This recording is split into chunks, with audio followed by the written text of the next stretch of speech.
நல்லா கவனிங்க. 1729 பகாக்காரணிப்படுத்தும் போது கிடைக்கும் பகாக்காரணி அடுக்குகளினுடைய கூடுதல் அப்படின்னு கேட்டிருக்காங்க. இப்போ 1729 பகாக்காரணி அப்படின்னா ஒன்னாலையும் தன்னாலையும் வகுப்படக்கூடிய நம்பர். அந்த நம்பர் இப்போ 7ன்னு ஒரு நம்பரை வச்சுக்கிறோம். அதால் வகுத்தோம் அப்படின்னா நமக்கு 241 அப்படிங்கிறது வரும். இந்த 241ங்கிறது பகாக்காரணி எண்ணு தான். அதனால் இது 13ஆல் தான் வகுப்படும். இப்போ 13ஆல் வகுத்தீங்க அப்படின்னா 19 கிடைக்கும். 19ஆல் வகுக்கும்போது நமக்கு 1 கிடைக்கும்.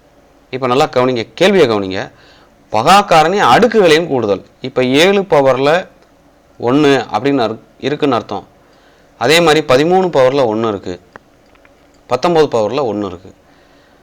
இப்போ இந்த அடுக்குகள் இங்கே 1 2 3 இந்த அடுக்குகளினுடைய கூடுதல் தான் கேட்டிருக்காங்க. அப்போ 1 + 1 + 1 அதனுடைய மதிப்பு நமக்கு 3 அப்படிங்கிறது கிடைக்கும்.